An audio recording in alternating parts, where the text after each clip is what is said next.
자, 라캉 세미나 17 정신분석의 이면 3강 진리와 분석가라는 타이틀을 제가 달아보았는데요.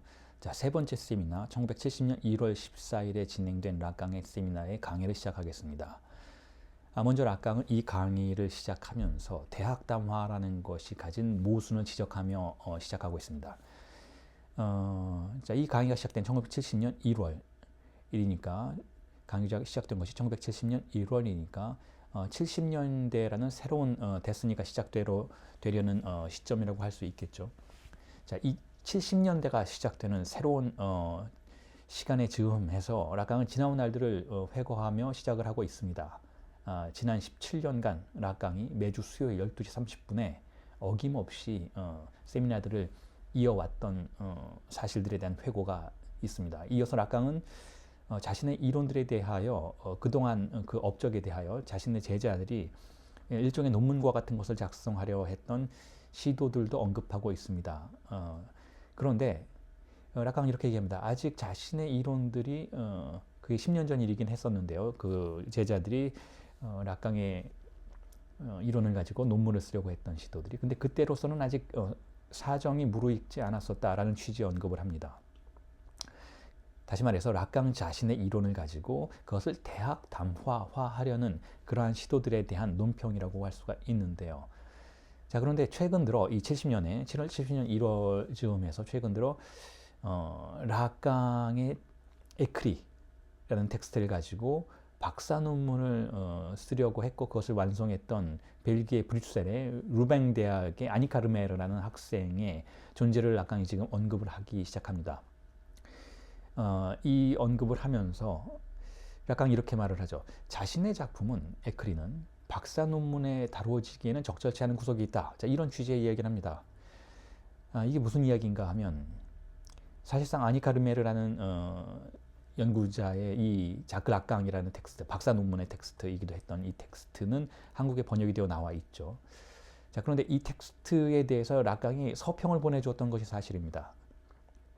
당시로서는 아마도 박사 논문으로 본격적으로 자크 라캉의 작품을 다루는 그러한 작업이 처음이 아니었을까 짐작이 되는데요. 자, 이 시점에서 라캉은 서평을 보내주었지만 사실상 그렇게 뭐랄까요, 그 박사 논문에 대해서 두둔하는 서평을 보내지는 않았습니다. 오히려 지금 라캉이 이 세미나에서 말하는 취지와 같이 자신의 텍스트는 대학 담화로 번역하는 것에 적절치 않다라는 취지의 이야기를 하죠. 왜냐하면 라캉의 텍스트는, 라캉의 강의들은, 라캉의 모든 발화들은 분석적인 질서를 갖고 있기 때문에 그렇다는 것이죠. 분석적인 질서라는 것이 무엇인지 여러분들은 이제까지 강의에서 충분히 이해하셨을 거예요. 분석 담화의 질서를 가지고 있다는 것이죠. 이어지는 강의에서도 그 부분에 대한 언급이 있을 것이기 때문에 그것에 대한 강의는 더욱더 본격적으로 이루어질 것이기는 하지만 간단하게 말씀드리자면 이 라캉의 발화들, 라캉의 에크리들이 대학 담화, 즉 지식의 형태로 공유되는 그러한 형식에는 적절치 않고 오히려 그러한 대학 담화를 통한 번역은 라캉의 발화들이 가진 고유한 질서를 뒤틀어 버릴 것이다. 자, 이렇게 이야기할 수가 있다는 거예요. 여기서 라캉이 번역이라는 단어를 쓰죠. 번역이라는 단어를 쓰는 이유는 이 아니카 르메르가 뭐 다른 외국어로 라캉의 작품들을 번역했기 때문에 그러한 말을 쓰는 것이 아니고, 아니카 르메르도 불어를 쓰는, 프랑스어를 쓰는 벨기에 지역의 연구자이니까 같은 프랑스어를 사용은 했지만 그녀의 박사 논문이 프랑스어로 작성된 것이기는 하지만 근본적인 구조가 다르다라는 거예요. 박사 논문의 구조는 대학 담화의 구조이고 라캉의 텍스트는 그렇지 않다라는 것이, 이 부분에 대한 주목을 하지 않고 우리가 라캉의 텍스트를 읽게 된다면 상당한 오해를 불러일으킬 수 있다라는 것이죠. 라캉의 텍스트는 대학 담화의 형식, 지식의 형식이 아니라는 것입니다. 오히려 그렇게 이해되기를 거부하는 특성을 가지고 있다라는 사실에 유념할 필요가 있다라는 것이죠. 그래서 라캉은 자신의 텍스트를 대학 담화의 형식으로 번역하려고 한다면 그러한 추구는 자신의 발화 형식을 뒤집고 곡해하며 오히려 정반대의 방향으로 왜곡시킬 수 있다라고 단언을 하고 있어요. 그래서 이렇게 얘기를 하죠. 읽어드리겠습니다. 자, du strict motif universitaire, je dis, 10 jours, découle que la personne qui me traduit d'être formée de ce style, de cette forme d'imposition du discours universitaire, ne peut faire autre chose qu'elle croit ou non me commenter que de renverser ma formule, c'est-à-dire de lui donner une portée, il faut bien le dire, strictement contraire, et à la vérité sans même aucune homologie avec ce que j'avance. 자, 번역을 하면 이렇습니다. 엄격한 대학식 모델로부터 기인하는 것은 그러한 문체로 강압적인 대학담화의 형식으로 교육받은 채로 나를 번역하려는 그녀는 다른 것을 할 수 없다는 것입니다. 나에 대해서 주해를 하고 있다고 믿거나 말거나 어쨌든 그녀는 나의 공식을 뒤집을 것인데요. 자, 그러한 사실에 있어서 이건 분명히 해둬야 할 것이지만 그녀는 내가 추구하는 것과는 그 어떤 상관도 없는 정반대의 논조를 부여할 것이라는 말입니다. 자, 이건 뭐 분석하고 강의할 필요 없이 아주 노골적이고 직접적인 표현들이죠. 나의 텍스트는 락강, 나의 텍스트는 대학담화식 모델이 아니다라는 거예요. 대학담화식 모델로 번역하려고 한다면 오해만 일어날 뿐이다 라는 것이죠. 더 간단하게 말하자면 나의 발화는 락강의 글쓰기는 번역 불가능하다라는 거예요. 지식에 저항한다, 상징화에 저항한다라는 것이죠. 자, 대학담화는 보편지식의 형식을 추구하는 것이죠. 보편지식의 형식. 그리고 이러한 보편지식의 형식의 언어로 락강의 텍스트를 번역해내는 것은 문체적 뒤틀림을 가져올 뿐이다 라는 거예요. 디스톡시용, 뒤틀림을 가져올 뿐이라는 것이죠. 자, 그런 의미에서 자, 우리는 락강의 세미나들과 에크리가 우리에게 익숙한 대학담화의 형식에 포착되지 않는다는 사실에 주목해야 합니다. 자, 그런 의미에서 또한 락강의 텍스트들의 거부감을 갖고 있거나 또는 그를 이해할 수 없다고 불평하는 사람들이 종종 있는데 자, 그건 락강의 텍스트가 어렵기 때문이 아니라는 거예요. 어렵기 때문이 아니라 형식이 다르기 때문이라는 것이죠. 자, 분석 담화에 의존하는 락강의 텍스트와 일반 지식의 담화인 대학 담화의 차이를 구분하지 못하고 이해하지 못한다면 락강의 텍스트는 여전히 외계의 언어처럼 느껴질 수 있다는 거예요. 대부분의 락강 연구자들이 부딪히는 난점이 바로 그와 같은 모리의 지점이라는 것이죠. 그와 같은 오류의 지점이라는 거예요. 그 차이를 인지하지 못하고 대학담화식으로 락강의 텍스트를 읽으려고 하니까 락강이 읽혀지지 않는 것처럼 느껴진다는 거죠. 사실상 락강은 읽혀지기 위해서 제시된 텍스트는 아닌데 읽혀지기 위해서 제시된 텍스트가 아니라면 무엇인가? 책을 먹는 행위를 위해서 존재하는 텍스트라는 거예요. 책 먹기. 락강의 세미나 7회 후반부에서 세미나 7회 후반부에서 언급했던 바로 그 묵시록의 책 먹기가 자신의 텍스트를 이해하는 방식 혹은 자신의 텍스트를 읽는 방식이라는 거예요. 책을 먹어야 한다. 기표를 먹어야 한다. 기표를 먹는다는 건 이해하는 것과는 다르다라는 것이죠. 그러니까 지식이 근본적으로 총체성을 겨냥하고 있고 또한 유한성을 겨냥하고 있다면 자, 그건 대학 담화의 형식이고 락강의 텍스트는 무한성에 개방된 분석 담화의 형식을 하고 있다라고 말을 해야 한다는 거예요. 자, 물론 락강이 자신의 강의가 이렇게 어쨌거나 대학의 강의실 강단에서 이루어지고 있는 만큼 대학 담화로 추락할 위험이 언제나 존재한다라는 사실을 외면하고 있는 것은 아니라는 것이죠. 락강 역시 알고 있습니다. 자신의 텍스트가 자신의 세미나와 발화들이 대학 담화의 형식으로 귀속될 위험이 어디에나 존재한다라는 것을 알고 있다는 것이죠. 그래서 이에 대해서 락강이 스타페올라 판본 48페이지에서 이렇게 이야기를 하고 있습니다. 읽어드리겠습니다. Je vous assure que chaque fois que je viens ici porter la parole, ça n'affecte pas de quoi que ce soit que j'ai à vous dire ou qu'est-ce que je vais leur dire cette fois-là qu'il s'agit pour moi. 번역을 해드리면 이렇습니다. 자, 여러분에게 분명히 할 수 있는 것은 제가 이곳에 말을 하러 올 때면 나에 관한 한 그건 분명히 나는 여러분들에게 할 말이 있습니다 라든지 또는 이번에는 그들에게 뭘 말해주지 등등에 관한 그 무엇도 아니라는 것입니다. 자, 뭔가 이렇게 지식을 계획하고 오지 않는다라는 거예요. 여러분들에게 말할 뭔가를 가지고 준비하고 오지 않는다라는 것이죠. 자, 그 다음 락강은 또 이렇게 이야기했어요. Je n'ai à cet égard nul rôle à jouer. au sens où la fonction de celui qui enseigne est de l'ordre du rôle, de la place à tenir et d'une certaine place de prestige incontestablement. 번역을 하면 이렇습니다. 자, 이와 관련해서는 저는 그 어떤 역할도 할 게 없습니다. 가르치는 자의 기능이 역할의 질서라는 의미에서 그러한 위치를 유지해야 한다라는 의미에서 그리고 그것이 이론의 여지 없는 위험의 자리라는 의미에서 저는 거기서 어떤 역할도 할 게 없습니다. 자, 자신은 가르치려는 역할을 떠맡지 않겠다라는 거예요. 자신은 스승이 아니라는 것이죠. 물론 그것이 성공할지의 여부는 2차적인 것이겠지만 어쨌든 락강은 이런 걸 추구했다라는 거죠. 세미나에서 그가 추구했던 강연의 본질이라는 것은 분석 담화를 추구하는 것이고 그러한 분석의 담화가 기능하는 장소로서 세미나의 장소가 위치되기를 원했던 것이고 그런 의미에서 그의 세미나들은 안다고 가정된 주체, 수제, 수포제, 사부아의 자리가 아니라는 거예요. 즉 지식의 권위자로서의 위치를 거부하는 락강은 자신의 위치를 분석 담화로 설정함으로써 그의 세미나는 지식의 전달이 아니라 일종의 퍼포먼스, 일종의 실천, 프락시스가 되기 위해 노력했다라는 거죠. 자, 물론 그럼에도 불구하고 락강이 이러한 발화들의 형식이 안다고 가정된 주체의 지적인 권위로서 제자들에게 받아들여졌던 것을 막을 수는 없었을 것 같습니다.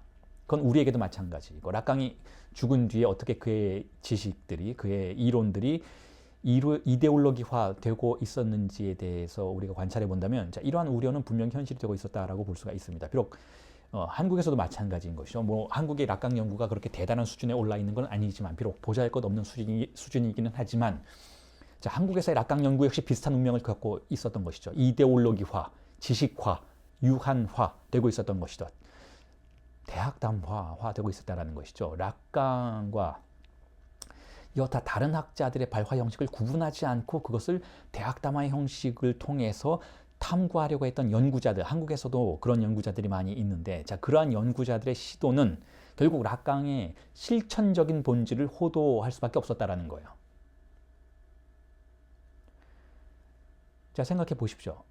락강의 텍스트는 직접 읽어야만 하는 것인데 한국의 락강 연구자들이 심지어는 대학에서도 대학 교수들도 마찬가지인 것이고 브루스 핑크 읽으면서 락강 이론 강의하고 있다라고 말씀하시는 분들이 꽤나 많은 것이죠.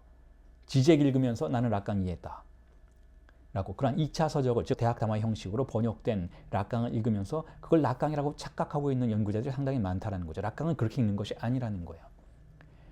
락강은 대학 담화가 아니라는 것이죠. 뭐 하룻밤에 있는 자크 락강 뭐 이런 책들이 있잖아요. 자, 이런 것들은 락강의 라자도 모르는 연구자들이 락강의 지식을 가진 자로 행세하기 위한 일종의 코스프레와 같다라는 거죠. 락강은 그런 식으로 읽어서는 안 된다라는 거예요. 락강은 락강의 텍스트를 분석 담화의 형식으로 읽어내야 한다라는 거죠. 자, 락강의 모든 발화는 그렇게 정신분석가라고 하는 특수한 유형의 위상으로부터 기인하는 담화 형식에 의존하고 있습니다. 자, 이것에 주목해야 합니다. 락강이 세미나의 강연장 단상에서 강연을 하건 혹은 그의 서재에서 에크리에 수록된 그와 같은 논문들을 쓰고 있었건 아니면 분석실에 카우치 옆에 앉아서 내담자를 응시하고 있었건 간에 락강은 자신의 모든 발화들이 분석과 담화라는 특수한 유형의 형식에 속하기를 욕망하고 있었다라는 점. 자, 이 점을 주목해야 한다는 거죠. 락강의 모든 발화들, 모든 텍스트들은 동일한 형식이라는 거예요. 대학 담화가 아닌 형식, 분석가의 담화 형식이라는 것이죠. 자, 어쨌든 락강은 이렇게 분석과 담화의 형식이 자신의 세미나의 발화 형식이다라는 것을 강조하면서 이번 강연을 시작하고 있습니다. 자, 그리고 나서 락강은 분석가의 위상에 관한 혹은 그 분석가의 위상이 가진 정신분석가의 위상이 가진 모함에 관하여 논평을 시작을 합니다. 자, 이건 사실상 당시 1970년 당시 락강 자신의 상황이라고도 할 수가 있는 것이죠. 자, 정신분석가는 누구인가? 정신분석가는 어떻게 인증받는가에 대한 문제라는 것이고 사실상 정신분석가의 이 위상의 문제는 2020년 지금 제가 강의를 하고 있는 2020년 현재에도 마찬가지 문제들을 제기하고 있다라고 볼 수가 있습니다. 자, 왜냐하면 정신분석가라는 것은 의사도 아니고 심리치료사도 아닙니다. 정신분석가라는 것은 사실상 여전히 애매모호한 이상 사회적 좌표를 혹은 비좌표를 갖고 있다, 혹은 갖지 못한다라고 말할 수가 있는 것인데요. 예를 들면 프랑스에서 활동하는 모든 정신분석가들은 국가 자격증이라는 걸 갖지 않습니다. 그런 건 없습니다. 그냥 민간 자격증을 가지고 있죠. 그건 우리나라에서도 마찬가지인 것이고, 대부분의 서구 유럽의 국가에서도 정신분석가를 국가 자격을 부여하는 심리치료사로 인정하지는 않습니다. 그리고 정신분석가들 역시 그러한 것을 원하지 않고 있는 것이죠. 어째서 그러한가? 어째서?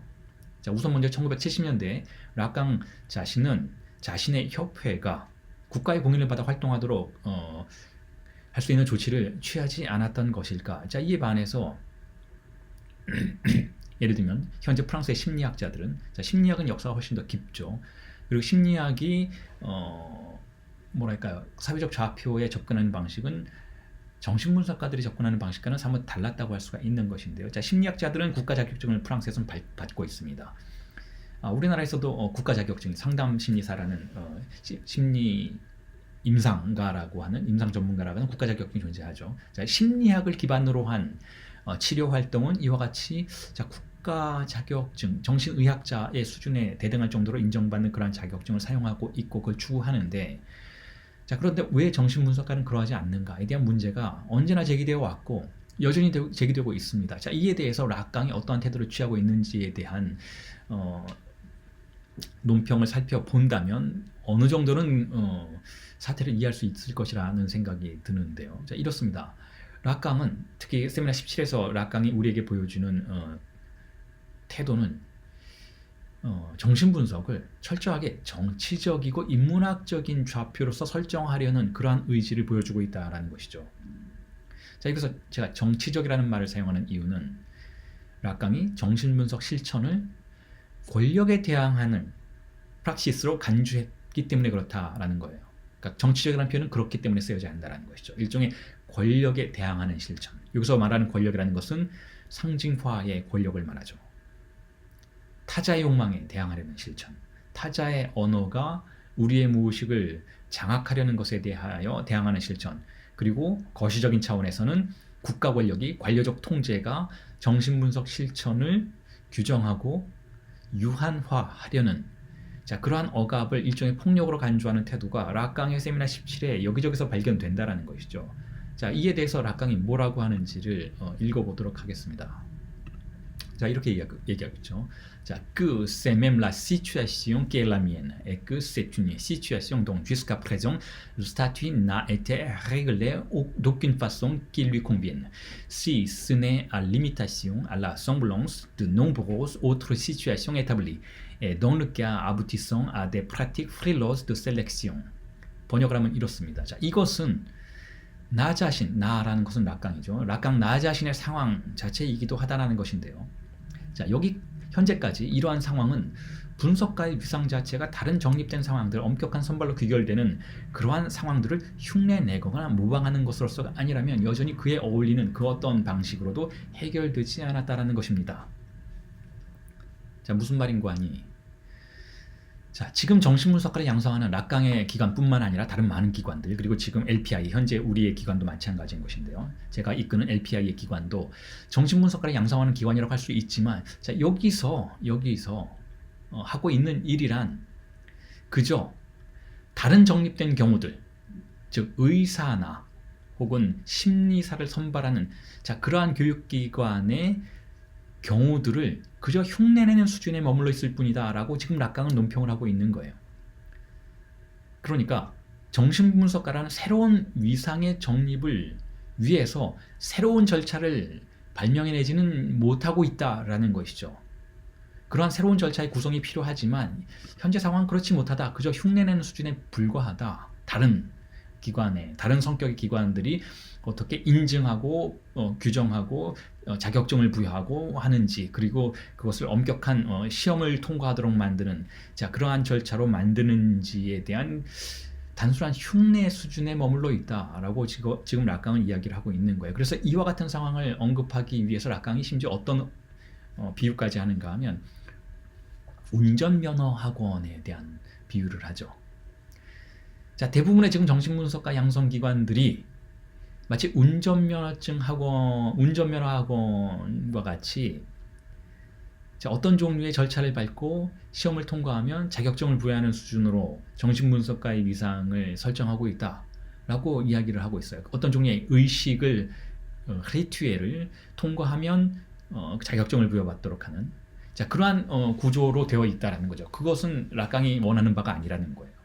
심지어는 이렇게 얘기하죠. 자신의 교육기관에 들어온 사람들이 정신분석가가 되기를 희망하는 사람들이 운전면허증 따듯이 정신분석가의 자격증을 따는 그러한 태도를 보인다라고 락강은 지금 개탄하고 있는 거예요. 자, 그렇지 않다라는 거죠. 정신분석가가 된다라는 것은 정신분석가의 위상이 취해진다라는 것은 그와 같이 어떤 종류의 면허증 취득의 간단한 과정을 전제하는 것은 아니라는 것이죠. 그럼 뭔가 락강은 아주 간단하게 이야기를 해요. 정신분석가가 된다라는 것은 정신분석가의 위상이 취득된다라는 것은 분석가 담화를 사용할 수 있게 되는 것이다라고 락강은 주장하고 있는 것이죠. 분석가 담화를 사용하는 자가 분석가라는 거예요. 분석가 담화를 사용할 수 있는 자가. 자, 이러한 락강의 설명은 일견 세미나 17에서는 상당히 일관된 설명이라고 볼 수가 있습니다. 세미나 17은 어떤 특성을 가지고 있는가 하면 담화의 구조를 통해서 즉 사회관계망 속에서 언어의 구조가 어떻게 유형화되어 있는지를 구별함으로써 그 주체의 위치를 파악하려는 그러한 이론들로 구성된 것이 세미나 17이라고 볼 수가 있는 것이니까 어떤 담화의 구조를 가지고 있는가가 바로 그자의 위상을 결정한다라고 락강은 지금 주장을 하고 있는 것이고, 분석가는 분석가의 담화를 사용하는 자다라는 그런 의미에서 지금 분석가의 위상은 오직 분석가가 사용하는 담화의 구조를 통해서만 제시될 수 있다라는 의견을 제시하고 있는 것이죠. 그러니까 분석가 자격증을 취득했다 해도 그가 말하는 바가 분석가의 담화가 아니라면, 분석가의 담화를 사용하는 것이 아니라면 그런 분석가가 아니라는 거예요. 자, 그런 의미에서 락강은 분석가의 포지션을 다음과 같이 규정을 하고 있습니다. 읽어드리겠습니다. J'arrive à l'articuler de la façon suivante, qu'elle est faite substantiellement de l'objet petit a. 자, 번역을 하면 이렇습니다. 나는 분석가의 포지션의 담화 구조, 그것을 다음과 같은 방식으로 언명하는 데 이르렀습니다. 자, 그것은 실질적으로 대상 A로부터 만들어지는 것입니다. 자, 이러한 대상 A로부터 만들어지는 것이 분석가의 담화이고 분석가의 포지션이라는 거예요. 즉, 대상 A라는 개념이 분석가에게는 아주 근본적인 개념이라는 것이죠. 자, 대상 A의 개념 없이는 분석가에 대한 이야기를 할 수 없다라는 거예요. 자, 그 다음 락강은 이렇게 얘기하죠. Il s'agit de l'effet de discours qui est effet de rejet. 자, 그것은 담화의 효과에 관한 것인데요. 담화의 거부 효과입니다. 자, 이게 스타펠라 판본의 50페이지에 나오는 락강의 규정이죠. 대상 A를 통해서 작동하는 분석가의 담화는 거부의 효과를 발휘한다라는 거예요. 호재, reject, 호재, 거부. 그러니까 분석가 담화는 다른 모든 담화에 관해서 거부하는 위치라는 거예요. 밀어내는 위치라는 것이죠. 일종의 모순된 담화 구조라는 것이죠. 상징화에 저항하는 담화. 대상 A가 상징화에 저항하는 것이니까 분석 담화는 대상 A가 지배자의 위치, 행위자의 위치, 실행자의 위치에서 작동하는 것이니까 분석 담화의 근본적인 효과는 상징화에 저항하는 것, 거부하는 것이다 라고 말할 수 있다는 것이고, 동시에 정신분석가는 바로 그러한 거부의 효과를 발휘하는 자다라는 거예요.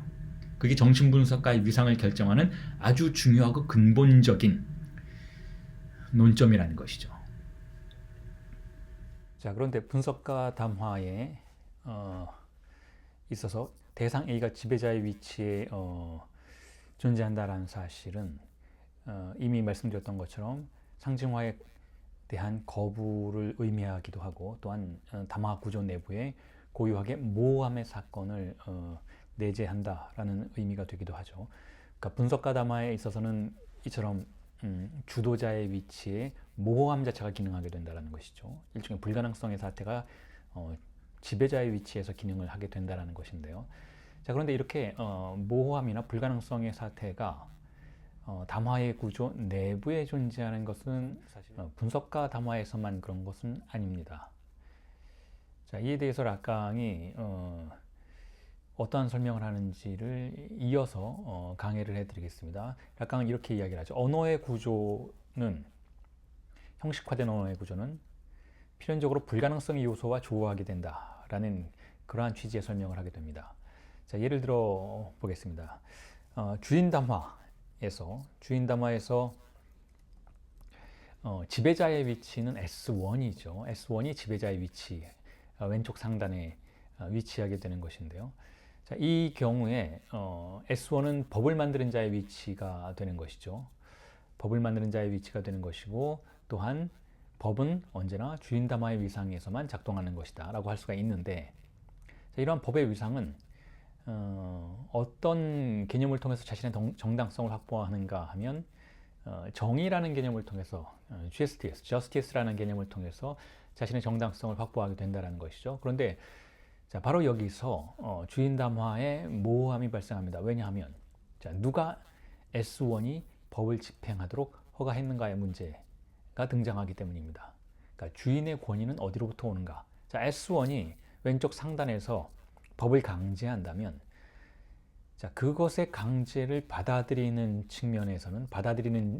자들의 측면에서는 그 S1의 강제가 상당한 정당성을 가질 수 있어야만 한다는 것이죠. 그것이 정의로운 것이어야 한다는 거예요.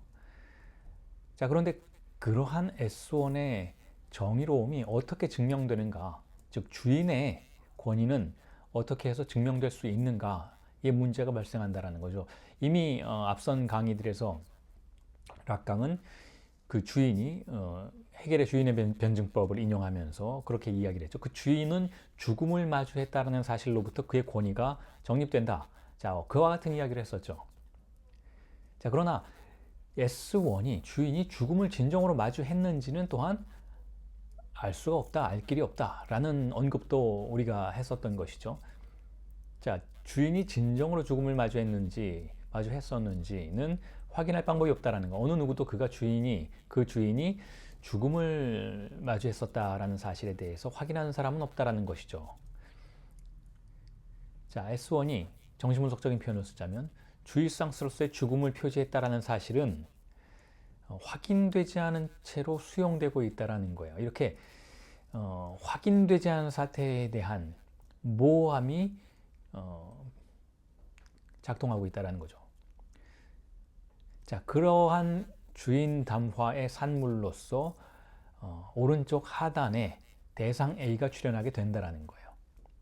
자, 이것은 대상 A는 모호한 대상인 동시에 불가능성의 요소로서 정의될 수가 있는 것이죠. 그것은 정확하게 락강의 표현에 의한다면 마르크스가 발명했던 잉여가치의 개념에 대응하는 것이라고 할 수가 있는 것이죠. 그것은 하나의 법의 체계가 산출하는, 상징계의 체계가 산출하는 잉여 효과인 동시에 예측 불가능한, 즉 구조의 선명성을 훼손시키는 잔여물이라고도 할 수가 있습니다. 자, 그와 같은 방식으로 우리는 어떻게 주인 담화에서 주인 S1의 위치가 내재하고 있는 모호함이 그 결과로서 대상 A를, 즉 또 다른 모호함과 불가능성이라고 말할 수 있는 그것을 산출하는지를 이해할 수가 있다는 거죠. 자, 다른 한편으로는 히스테리 담화의 구조가 있을 수 있겠죠. 히스테리 담화의 구조에서는 자, 지배자의 위치에 빗금친 S가 있죠. 자, 빗금친 S라는 것은 무엇입니까? 빗금친 S는 결여된 존재이죠. 즉 공백을 드러내는 사태이기도 하고 흔들림을 감추지 않는 주체, 즉 증상으로서의 주체라고 할 수가 있겠죠. 자, 히스테리의 담화는 바로 그러한 지배자를 가지고 있어요. 즉 증상으로서의 지배자를 가지고 있다는 거죠. 빗금친, 파괴된, 흔들리는, 공백을 드러내는, 카오스를 드러내는 그러한 증상적 주체가 지배자의 위치에 있다는 것이죠. 자, 히스테릭 증자의 담화가 그러한 방식으로 기능한다라는 것은 또 다른 의미를 갖게 되는데, 그것은 무엇인가 하면 바로 다른 담화에도 히스테리증자의 담화가 영향을 미칠 수 있다라는 거예요. 자, 앞서서 언급된 주인 담화에서 법의 권위가 모호함으로 추락할 가능성에 대해서 우리가 이야기를 했었던 것이잖아요. 자, 법의 권위가 모호함으로 추락할 가능성이 있다는 것은 결국 주인 담화도 의심받는다면 즉각적으로 히스테리 담화로 전환될 수 있다는 사실을 암시한다는 것이죠. 다시 말해서 다른 모든 담화에서도 지배자의 자리는 언제나 의문에 노출될 가능성을 갖는다는 거예요. 다른 모든 담화의 구조는 그런 방식으로 실행자의 권위에 대한 질문과 함께 언제든 히스테리증적 모함의 영역으로 밀려 들어갈 수 있다는 거죠. 모든 담화의 실행자는 그러니까 의심하는 증상적인 주체가 될 수 있다는 거예요. 모든 담화의 실행자는 히스테리화된 주체가 될 가능성에 노출되어 있다는 것이죠. 자, 그러한 방식으로 4개의 담화의 모든 실행자는, 지배자는, 즉 왼쪽 상단에 존재하는 요소는 증상적 대상이 될 수 있다는 것입니다. 자, 바로 이러한 사태들이 히스테리증자의 담화가 시대 구분 없이 광범위한 일반성으로 작용하는 현상을 설명해 준다라고 할 수가 있습니다. 자, 이렇게 락강은 4개의 담화 중에서 주인 담화, 히스테리 담화, 분석가 담화의 지배자 위치를 법, 증상, 거부의 개념들이 위치하는 장소로, 즉 각각 등가를 이루는 장소로 설명을 하고 있어요. 주인 담화에서는 법이었고, 히스테리증자의 담화에서는 증상이었고, 분석가 담화에서는 거부였던 것이죠. 대상 A니까. 그리고 이에 덧붙여서 제가 설명을 드리고 싶은 것은 대학 담화는 그럼 어떤 것인가? 대학 담화는 그 실행자의 위치에 강박적 지식이 위치하고 있다는 거예요. 지식의 강박이 위치하고 있다는 것이죠. 자, 이러한 4개 담화는 철저하게 구조적이죠. 그리고 그것은, 그 담화들은 위치나 또는 자리의 형상을 통해서 표현되고 있어요. 자, 이 4가지 담화를 주목해 본다면 우리가 그걸 충분히 알 수가 있다는 거죠. 나아가서 하나의 자리는 다른 하나의 자리에 시계 방향으로 이렇게 대체될 수 있는 그러한 구조로 되어 있는 것이죠. 그리고 이 자리들의 전환 가능성은 기표에 의존한다라는 것에도 또한 주목해 볼 필요가 있다는 거예요. 4개의 담화는 단순한 형상의 자리가 아니라 언어 구조라는 사실이 주목되어야 하고, 이를 통해서 우리는 락강의 상징계가 가능한 담화들의 핵심적인 차원을 형식화하는 데 주력하고 있다라는 것을 이해할 수가 있어요. 지금 세미나 17에서 락강은 상징계의 다른 측면을 우리에게 드러내어 보여주고자 하는 것인데, 그것은 바로 담화의 구조의 형식화라는 것이죠. 담화 구조의 형식화. 깔끔한 구조를 통해서 락강은, 수식을 통해서 락강은 기표가 어떻게 작동하는지, 그 구조가 어떻게 기능하는지, 그 지배자의 위치에는 어떠한 요소가 존재하는지, 이와 같은 것들을 드러내어 보여주고자 한다는 것인데, 아이러니한 것은 그러한 구조의 내부에 불가능성의 요소를 내재시키고 있다는 거예요. 각각의 담화 구조의 내부에서 작동하는 지배자의 위치에서 발생하는 초과의 사태는 조금 전에 우리가 살펴보았던 거죠. 모호함이라는 것. 주인 담화에서의 주인의 권위의 모호함, 히스테리증자 담화에서의 증상적 모호함. 자, 이와 같은 모호함과 초과의 사태가 이미 내재하는 그것과 더불어서 그 내부에 불가능성이 산출되고 있다는 거예요. 즉, 다시 말해서 각각의 담화에는 내재된 대상 A가 있다는 거죠. 대상 A는 각각의 담화에 필연적으로 포함된다는 것이죠. 즉, 기표 구조 내부에 출몰하는 필연적 불가능성이라는 거예요. 자, 이게 또한 락강의 상징계가 새로운 상징계인 것이 담화 구조, 4개의 담화 구조로 표현되고 있는 새로운 상징계가 특성으로 보여주고 있는 것이다 라고 볼 수가 있어요. 즉, 출몰, 이것의 출몰, 대상 A의 출몰이 내재하는 담화의 4구조, 4가지 구조가 바로 분석 경험을 비롯해서 인간 공동체 내부에서 작동하는 근본적인 관계 구조라고 할 수가 있다는 거예요. 자, 이걸 조금 전에 여러분들이 말씀드렸던 것처럼 결국 언어 구조의 형식화는 불가능성의 요소와 조우한다라고 표현해 볼 수 있다는 거예요.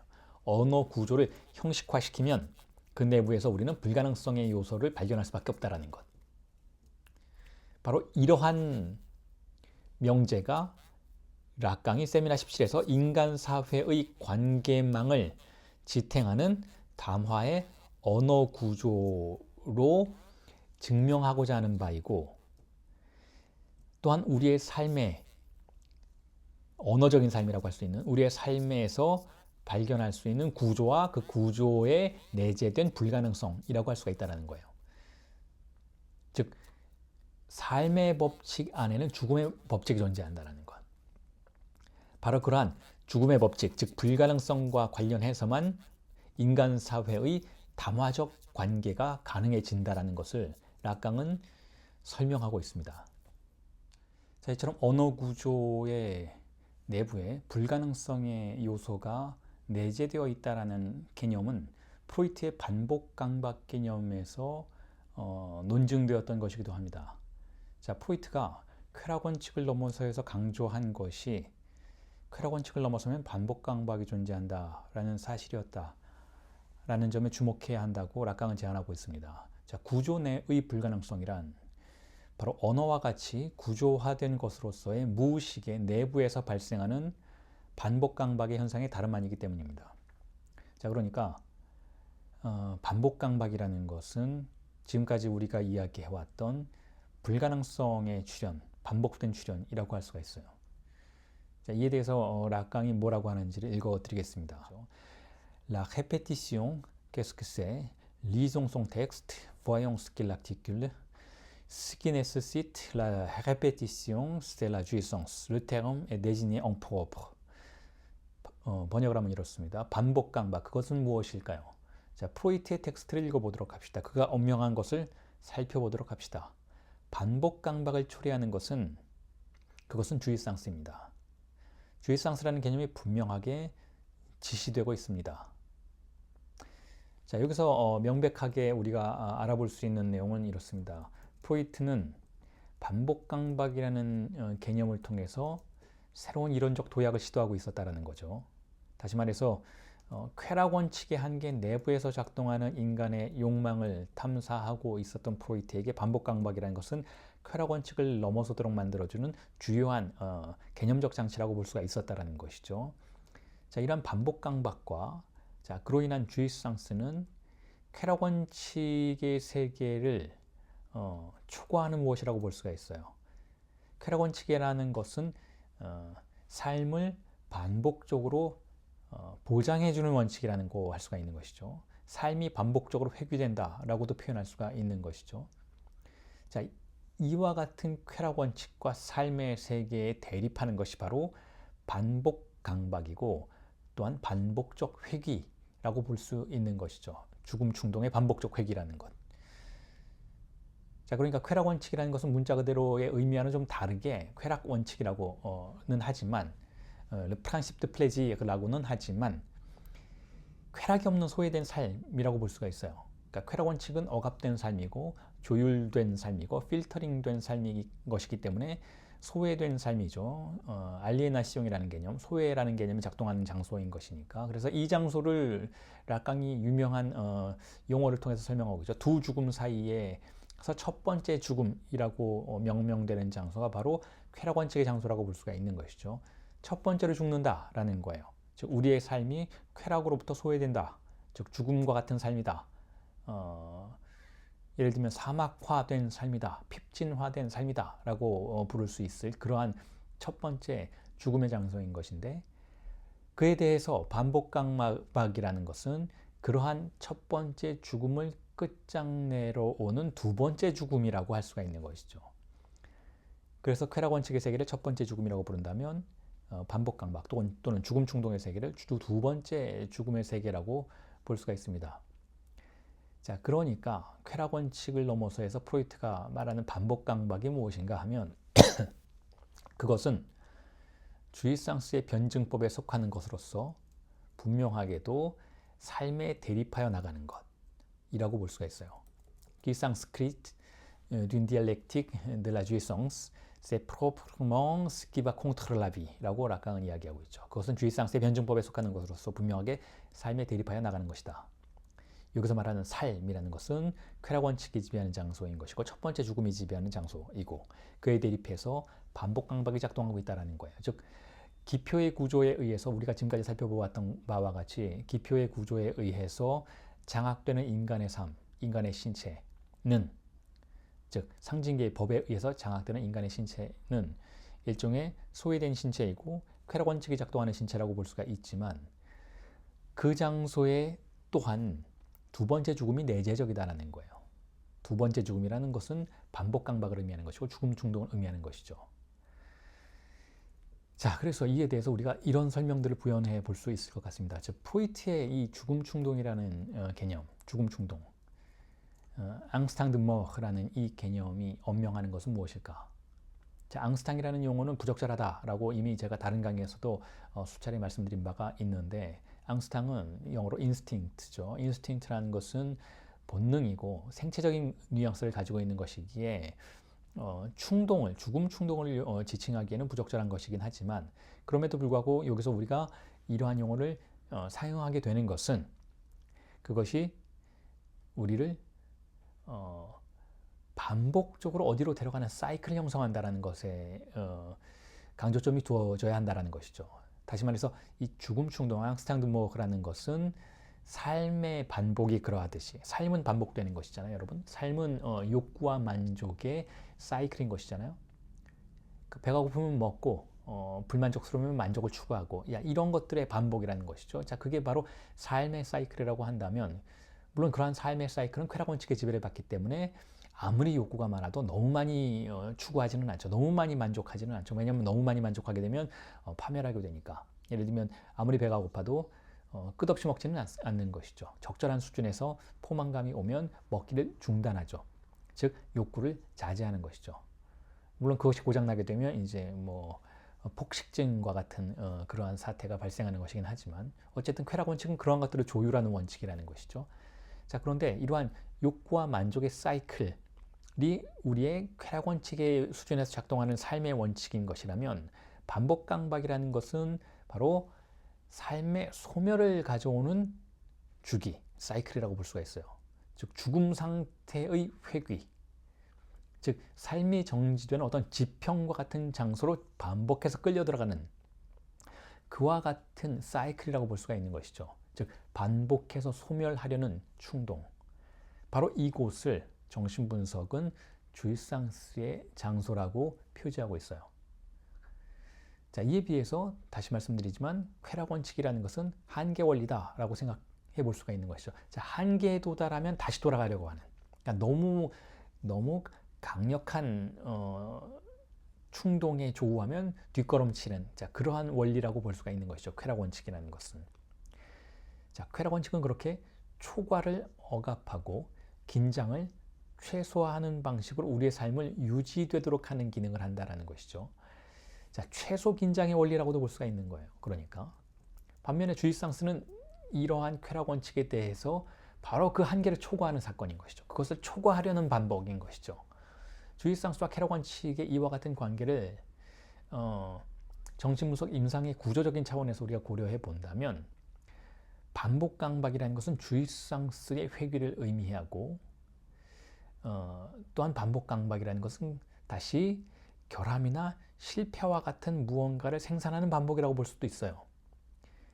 다시 말해서 이 결함, 이 데포라고 하는 표현, 락강이 데포라고 하는 쓰는 표현, 결함 또는 실패, 에쉑이라는 표현은 자, 이러한 주이상스가 반복되는 것에 대해서 쾌락 원칙의 차원에서 바라보아진 시각이라고 볼 수 있는 것이니까 그렇다라는 거죠. 즉 쾌락 원칙의 차원에서는 자, 이렇게 무언가가 과도하게 만족이 되면 그걸 만족으로 보아질 수는 없다라는 거예요. 그러니까 초과하게 되면 그건 실패인 거죠. 쾌락 원칙의 차원에서는. 쾌락 원칙 차원에서 바라본다면 그러한 주이상스가 실현되는 것은 충만함이 아니고 결함인 것이고 아이러니하게도 그러한 쾌락 원칙이 즉 죽음 충동이 도발하는 것을 실패로서 간주하게 된다는 거예요. 그건 결코 성공으로 보이지 않는다는 것이죠.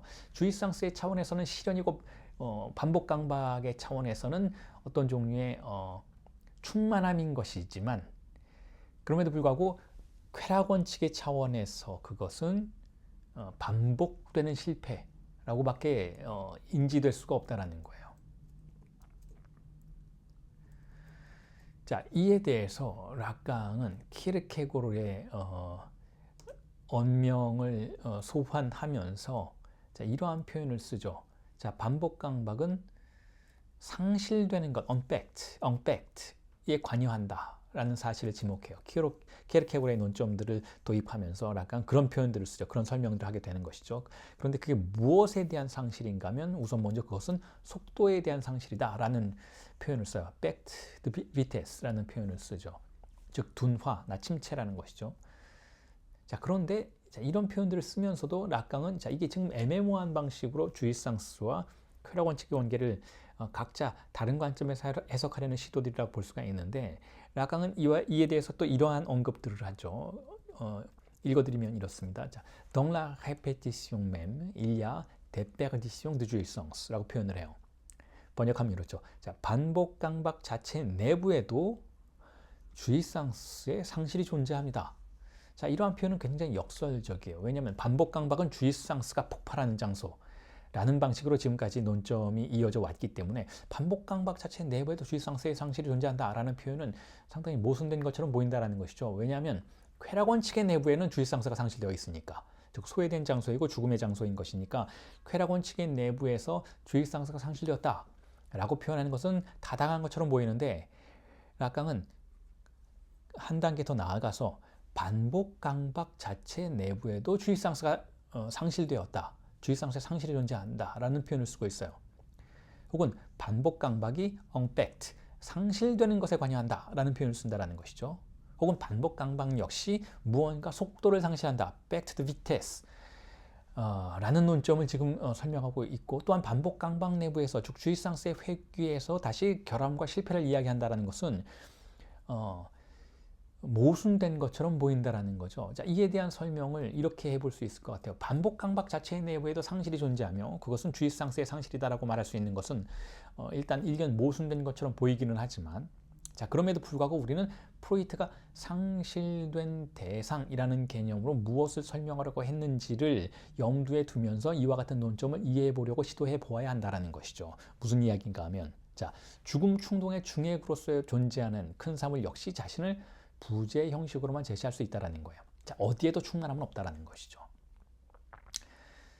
자, 이렇게 생각해 보아야 한다는 거죠. 쾌락 원칙의 내부에는 당연히 결여가 있어요. 충만함이 없죠. 소외가 있고 쾌락의 부재가 있고 주의상스의 부재가 있어요. 그런데 이 주의상스의 부재라는 차원은 쾌락 원칙의 내부에서 파악되는 것이 아니라 외부에서 파악될 때 외부라는 논점을 설정할 때 우리가 쾌락 원칙의 내부에 아무것도 없다라고 말할 수 있게 된다는 거예요.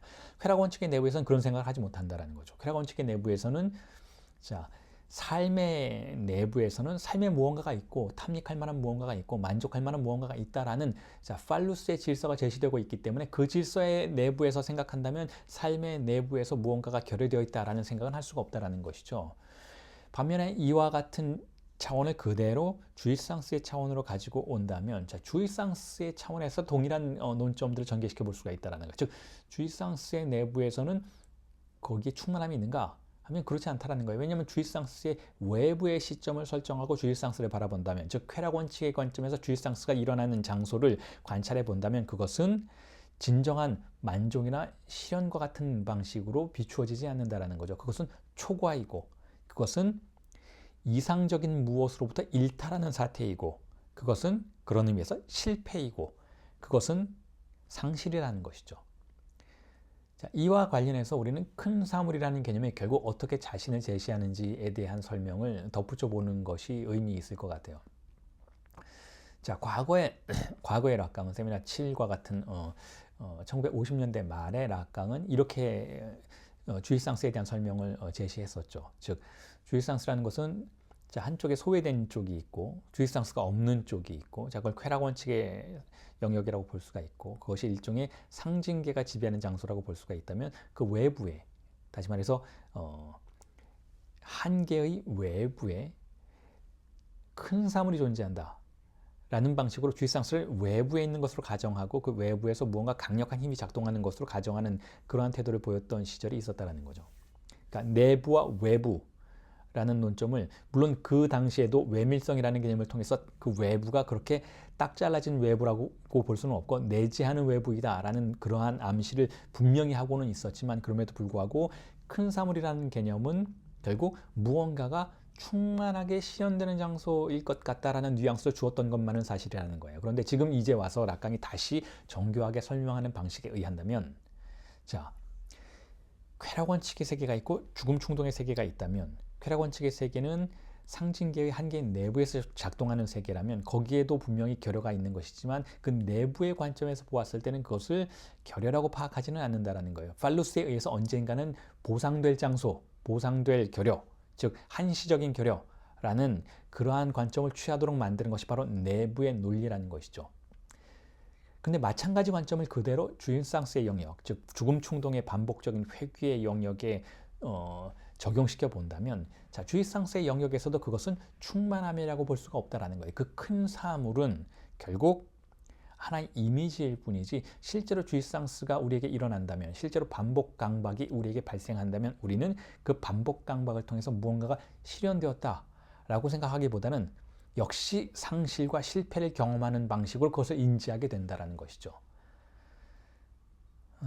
반복 강박은 그래서 근본적으로 무언가가 부재된 장소에서 그 텅 빈 부재의 동공을 중심으로 박동하는 파동이라고 볼 수가 있어요. 죽음 충동의 파동이라고 볼 수가 있다는 거죠. 거기에도 실체는 존재하지 않는다는 거예요.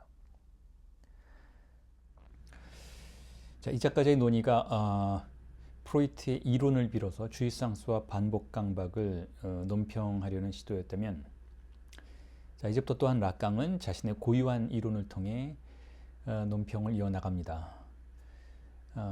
이를 위해서 즉 반복 강박과 같은 개념을 설명하고 또한 주의상스가 그것에 어떻게 관련되는지에 대한 개념적인 설명을 위해서 지금 락강이 문득 소환하는 개념은 단항기표입니다. 단항기표, 트레듀네르라는 개념을 그것의 기능을 언급하기 시작하는데요.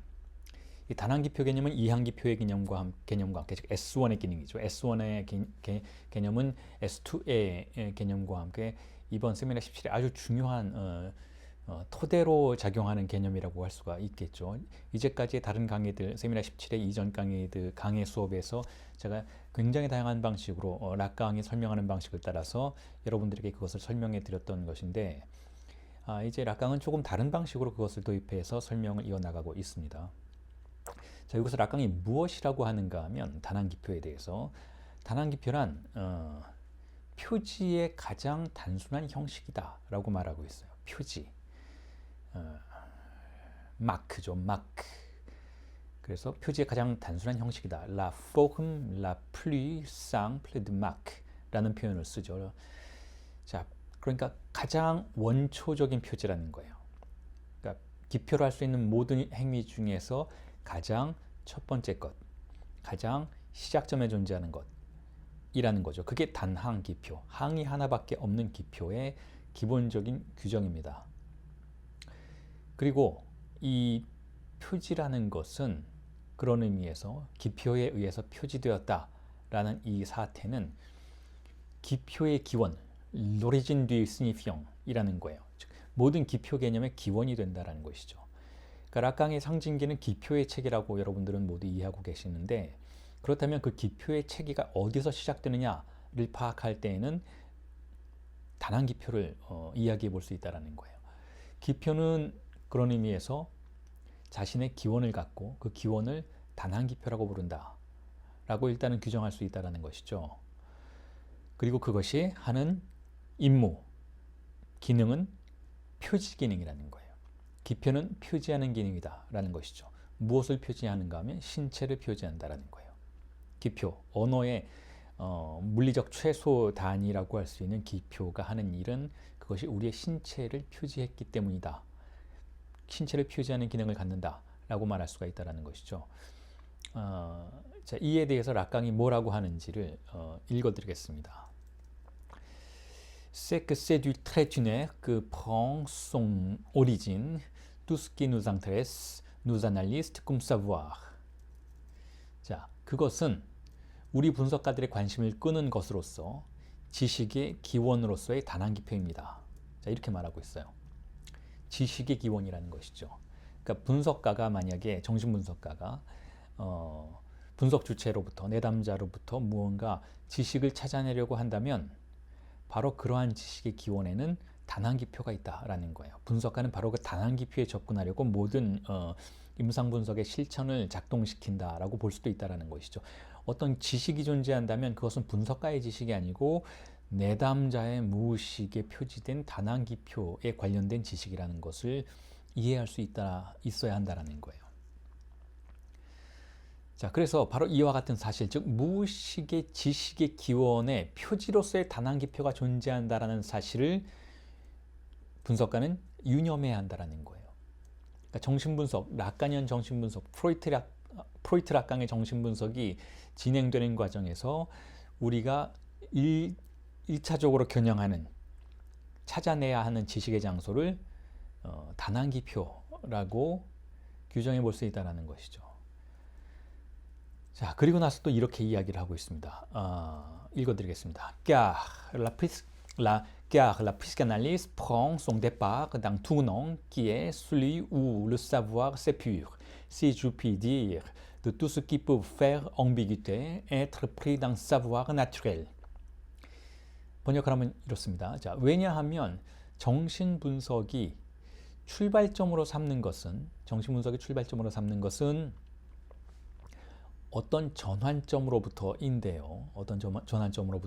그것은 그런 표현이 가능하다면 어떤 자연적인 지식과 같은 것으로부터 포착된 모함을 만드는 것으로부터 정제된 하나의 지식과 같은 것입니다. 아주 중요한 표현이라고 할 수 있습니다. 이걸 제가 하나하나 강의를 해드리겠습니다. 자, 정신분석의 출발점은 어디인가? 그건 어디인가 하면, 그러니까 정신분석이 출발할 수 있었던 장소는 어디인가? 프로이트의 정신분석이 출발할 수 있었고 락간이언 정신분석이 인간을 규정할 때 시작점으로 삼는 그 장소는 어디인가 하면 어떤 종류의 정제된 지식이 시작하는 장소라는 거예요. 어떤 종류의 정제된 지식. 자, 필터링이 일어나는 장소라는 것이죠. 그 이전과 이후가 나뉘어지는 장소라는 거예요. 이전에는 무엇이 있었는가 하면 자연적 지식과 같은 것, 혹은 모함과 같은 것이 있었습니다. 자, 그게 바로 인간의 신체가 언어의 영역으로 들어가기 전의 사태라고 할 수가 있는 것이죠. 자, 그걸 일종의 실증과학적 지식이고 거기에 핏덩이가 있고 거기에 혈관이 있고 거기에 감각들이 있고 거기에 욕구가 있다, 배고픔이 있다, 성욕이 있다, 인스팅트, 본능이 있다 라고 말할 수 있는 장소가 있는데, 자, 그 장소는 사실상 모호한 장소입니다. 그 장소는 인간의 사회에서 인간이 살아가는 모든 논리들을 파악하려고 할 때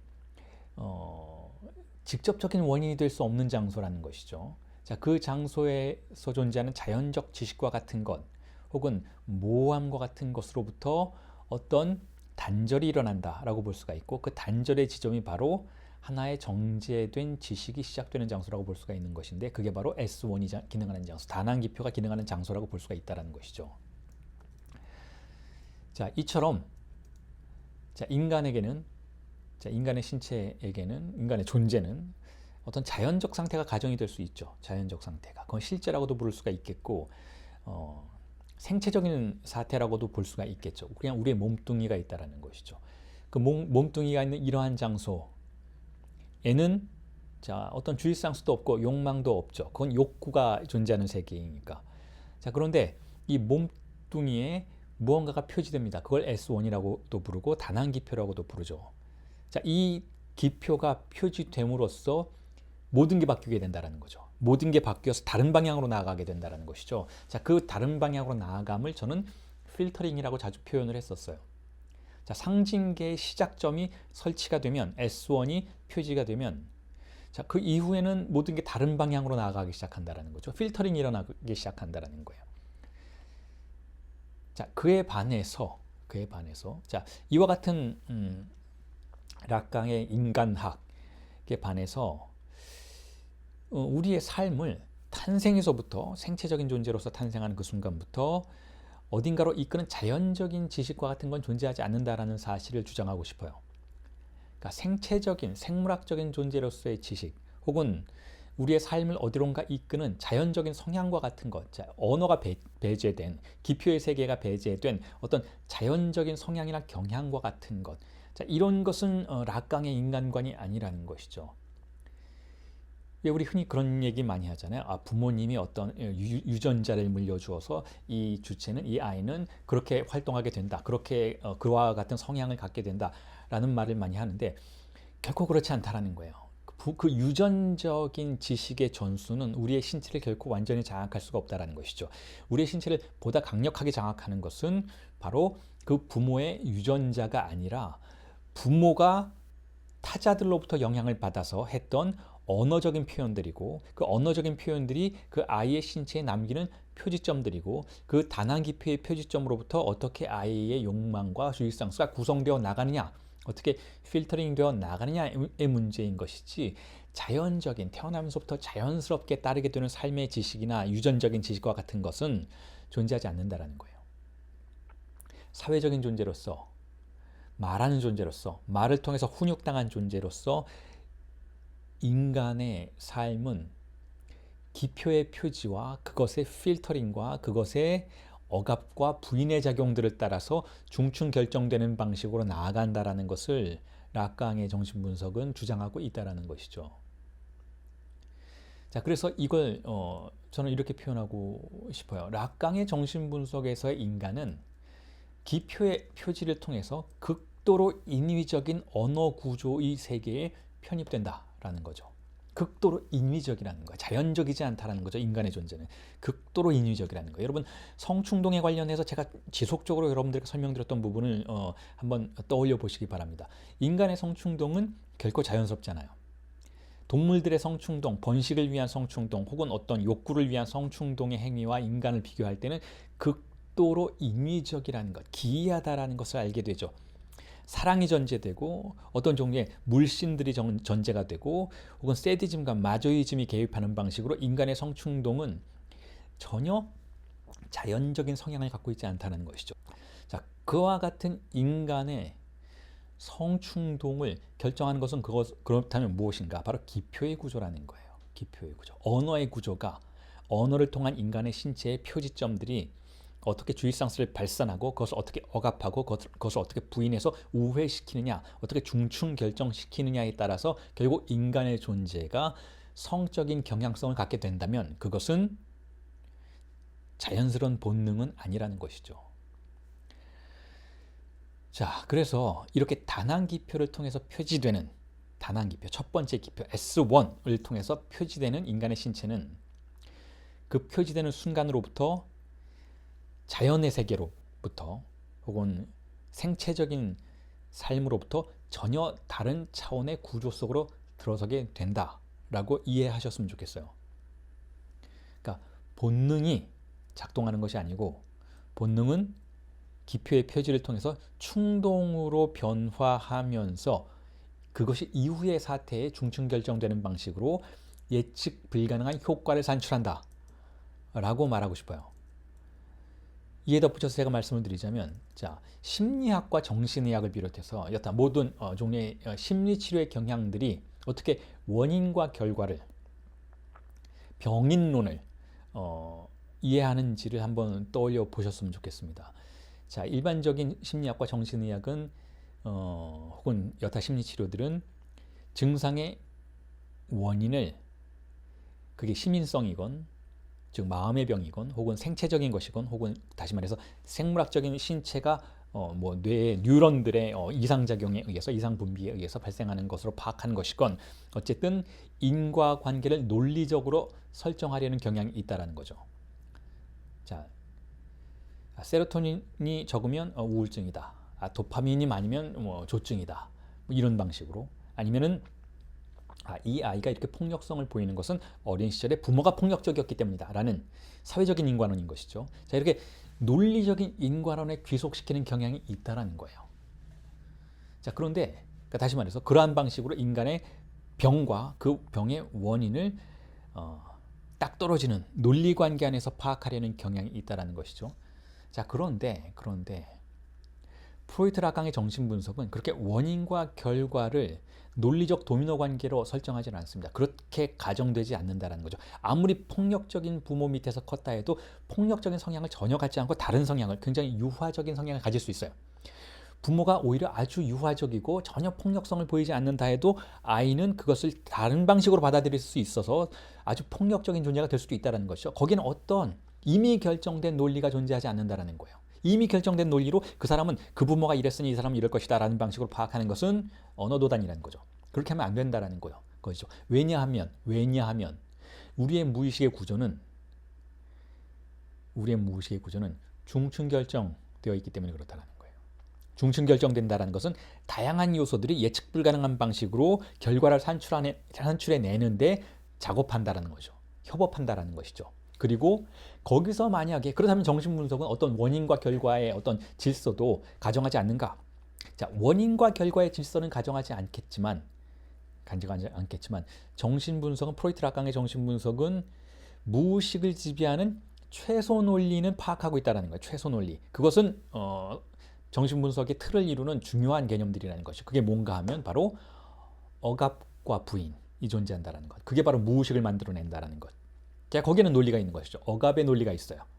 인간이, 우리의 존재가 본능의 존재로부터 성충동의 존재로, 그리고 성충동의 존재로부터 그걸 억압하는 욕망의 존재로 등장할 때 작동하는 논리는 일단 기본적으로 억압이 있다는 거죠. 이게 대전제라는 거예요. 정신분석의 대전제인 것이죠. 인간은 억압당했다. 그래서 자신의 성충동을 온전히 표현하려고 하지 않는다. 그걸 승화하거나 과도하게 억압하거나 아니면 자기도 모르는 방식으로 드러내거나, 자기도 모르는 방식으로 신체적인 드러냄을 나타내는 것을 히스테리적 증상이라고 부르고, 과도하게 억압하려고 하는 것을 강박증이라고 부르죠. 물론 이 두 개가 딱 잘라서 나뉘어지는 방식으로 출현하지는 않고 한쪽에 침륜되는 방식으로, 상호작용하는 방식으로 강박증과 히스테리가 작용하는 것이죠. 자, 이런 경우에 우리는 거기서 억압과 부인이 작용한다 라고 말할 수가 있어요. 거기에 논리가 있다는 것이죠. 그리고 이와 같은 억압과 부인의 논리는 쾌락 원칙과 현실 원칙이라는 기능 속에서 작동한다 라고 정신분석은 기본적인 틀을 제시하고 있는 거죠. 그리고 그러한 억압과 부인의 기능에 사로잡혀 있을 때, 자, 그것을 작동시키는 주요한 틀이 뭐냐, 그 매개체들이 뭐냐, 어떻게 억압이 일어나고 어떻게 부인이 일어나는가에 대해서 그 매개체를 찾으려고 한다면, 즉 어떤 장치가 작동하고 있는가를 말해야 한다면 그건 기표라는 거예요.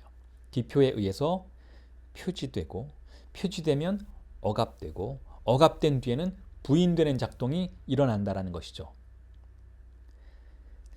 자, 그래서 이것을 우리는 무의식의 논리학이라고 부를 수가 있어요. 무의식에도 어떤 논리가 있다. 그리고 그 무의식의 논리학을 억압, 부인, 은유, 환유. 왜냐하면 은유와 환유는 기표의 기본적인 기능이니까 억압, 부인, 은유, 환유의 원리를 따른다 라고 말할 수가 있어요. 하지만 이것은, 자 보세요. 억압이 일어났다면, 여러분, 억압이 일어났다면 단 한 번만 일어나는 것은 아니에요. 억압이 두 번 일어나면 마치 억압이 일어나지 않은 것처럼 보일 수가 있는 것이죠. 부인이 두 번 일어나면, 부정이 되면 결국 A는 A다라고 말해지는 사태가 일어나, A는 A가 아니다라는 첫 번째 부인이 A는 A가 아닌 것이 아니다라는 두 번째 부인과 마주치면 결국 부인은 일어나지 않은 것처럼 보이기도 한다는 거죠. 즉 억압과 부인이 어떻게 중층 결정되느냐에 따라서 그것의 원인을 우리가 알아볼 수 없는 방식으로 은폐시키게 된다는 것이죠.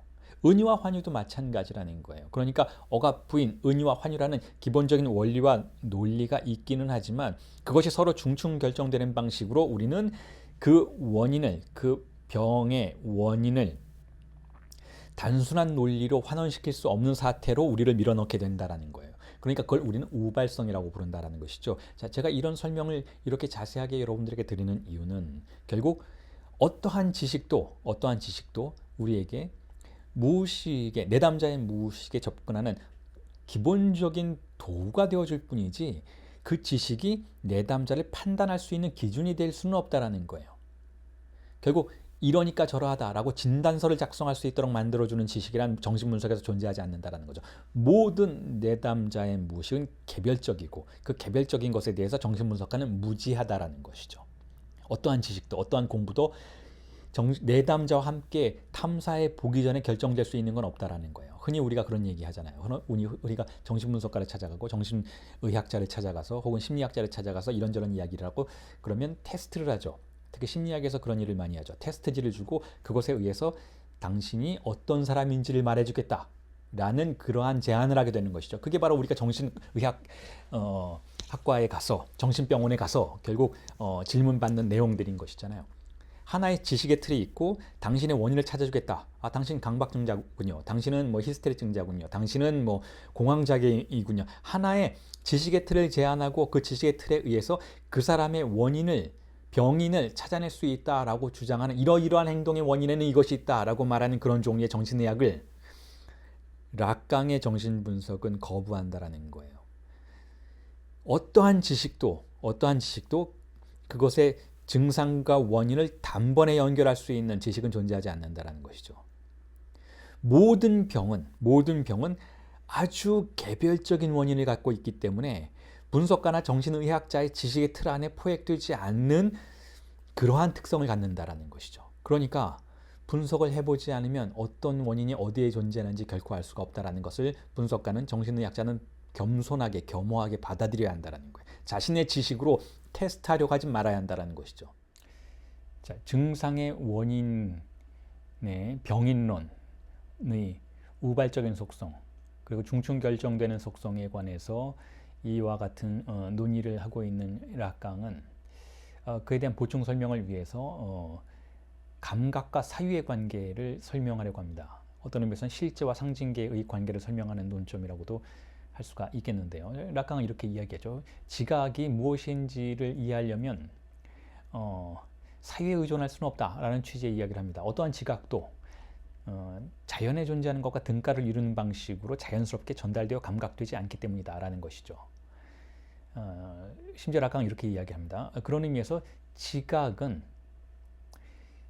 공통자연성이라는 것을 허용하지 않는다라는 거예요. 지각의 공통자연성 코나츄랄리테 드 라 센사시옹이라는 것이 존재할 수 없다라는 것이죠. 다시 말해서 자연으로부터 오는 많은 지각들은 그대로 전달되지 않으며 우발적인 동시에 어떤 의미에서는 인위성의 계수라고 할 수가 있는 어떤 것에 의해서 재분배되어 왜곡된다라는 것이죠. 자, 조금 전에 말씀드린 필터링의 기능이 바로 이러한 재분배와 왜곡이라고 할 수가 있겠습니다. 혹은 이에 대해서 우리는 아나모르포시스, 즉 외상이라는 개념을 통해서 어떻게 현실의 대상들이 실제가 사유 속에서 다른 방식으로 지각될 수 있는지에 대한 언급을 덧붙여 볼 수도 있겠죠. 지금 그렇게 하지는 않겠지만 자, 어쨌든 그것을 과거에 제가 설명해 드린 그 아나모르포시스에 대한 기억을 소환해서 지금 제가 말씀드리고 있는 것에 대입해서 이해해 보실 수도 있다는 것이죠. 자, 그런 의미에서 락강 이렇게 이야기를 해요. 전통 철학은 자, 20세기 이전의 전통 철학은 이렇게 지각과 사유의 어떤 등가를 설정하는 방식으로 오류를 일으키고 있다라는 취지의 이야기를 하죠. 다시 말해서 사유의 메커니즘과 사유의 대상 사이에 공통자연성이 존재한다라고 가정하면은 우리는 사유도 이해할 수 없고 지각도 이해할 수 없게 된다는 것이죠. 공통점은 존재하지 않는다는 거예요. 사유와 그 지각을 재료로 해서 사유하는 우리의 머릿속과 그 대상인, 그 사유의 대상인 사물 사이에는 근본적인 간극이 존재한다라는 것을 받아들여야 한다는 것이죠. 자, 필터링의 기능은 그런 의미에서 대상을 왜곡시키고 대상의 속성을 고려하지 않습니다. 심지어 필터링은 그 필터라는 장치는 조금 전에 말씀드렸던 그 S1과 S2의 상징계로 작동하는 이 필터링의 기능은 대상을 왜곡시킬 뿐만 아니라 그것을 억압한다라고까지 볼 수가 있어요. 억압하는 데서 자신의 기능을 완성한다라고 볼 수가 있는 것이죠. 자, 그렇기 때문에 전통 철학이 정립하려고 했던 사유의 추상화와 일반화의 구조는 대상의 속성 그 자체와는 아무런 관련이 없다라고 이야기될 수가 있다는 것이죠. 자, 여기서 사유 속에서 작동하고 있는 추론, 귀납, 연역의 기능은 일종의 필터라고 볼 수가 있겠지만, 사유가 작동하는 의식이 작동하는 기능이라고 볼 수가 있겠지만, 그러나 그것은 사유의 대상 자체로부터 사유를 분리시키고 고립시킬 뿐이다라는 거예요. 사유의 대상은 사유하지 않는다라는 것이죠. 그런 의미에서 사유의 대상은 로고스적인 접근으로 오히려 은폐될 뿐이라는 것이죠. 그러니까 추론된 감각은 오류의 산물이다라는 거예요. 추론된 감각들은. 라강은 다음과 같은 토마스 아퀴나스의 언명, 토마스 아퀴나스가 아리스토텔레스를 참조하면서 했던 언명을 철학의 전형적인 오류로 들고 있는데 뭐라고 하는지 제가 읽어드리겠습니다. 이건 이제 토마스 아퀴나스의 명제인데요. Il n'y a rien dans la pensée qui n'est d'abord été dans les sens. 자, 한글로 하면 이렇습니다. 감각들 속에 먼저 존재하지 않았던 것은 사유 속에도 없다라는 거예요. 자, 이게 토마스 아퀴나스가 했던 언명인데 락강은 이렇게 얘기하죠. 바로 이러한 태도가 모든 오류를 생산한다라는 거죠. 감각들 속에 먼저 존재하지 않았던 것은 사유 속에도 없다라는 건 사유 속에 존재하는 모든 것은 감각들 속에 이미 있었다라는 태도인데 그렇지 않다라는 거예요. 그렇지 않다. 우리가 그것을 지각하는 순간의 차원은 그것이 필터링된 이후에 사유되는 차원과는 근본적인 차이를 보일 수밖에 없다라고 락강은 주장하고 있는 것이죠. 감각과 사유의 교집합적 범주의 추론을 비판하고 있다라고 볼 수가 있는 것이죠. 감각의 세계와 사유의 세계 또는 실제와 상징계라고 할 수 있는 그 둘의 세계는 합리적 관계를 맺지 않는다라는 것이죠. 이로부터 우리는 정신분석의 많은 논제들로 나아갈 수가 있습니다. 정신분석에서 우리가 정동이라고 말하는 것, 우리가 무언가를 느끼는 감정과 관련된 것들에 대해서 프로이트는 전혀 그것들을 믿지 않으려는 태도를 보였던 것에도 지금까지의 설명이 응용될 수 있다라고 생각합니다. 즉 우리가 어떤 슬픔을 지각했다라고 한다면 그리고 그것을 사유한다라고 한다면 그 원인에는 전혀 다른 것이 있을 수 있다라는 것이죠. 프로이트가 불안만이 가장 정직한 정동이다, 그나마 믿을 만한 정동이다라고 말했던 것은 그 지각의 대상에 가장 직접적으로 반응하는 것이 불안이기 때문에 그렇다라는 거예요. 그 지각의 대상은 정신분석에서는 궁극적으로 죽음 충동이죠. 충동, 큰 사물, 궁극적인 사물, 대상인데 그 궁극적인 사물은 그것을 억압하고 부인하는 필터링의 과정을 통해서 우리의 사유를 형성시키는데 그 사유된 것과 실제 사물 사이에는 환원 불가능한 간극이 존재한다는 것을 정신분석의 기본 태제로 갖고 있는 것이죠. 그래서 그 큰 사물부터 등장하는 모든 정동들은 큰 사물 자체를 왜곡시키는 기능을 할 뿐이지 그 큰 사물 사유의 어떤 근본적인 대상이라고 말할 수 있는 그것을 온전히 재현하는 기능을 하지는 않는다라는 것이죠. 자, 이것이 락강이 감각과 사유의 근본적인 차이를 통해서 암시하려고 했던 바라고 할 수가 있습니다.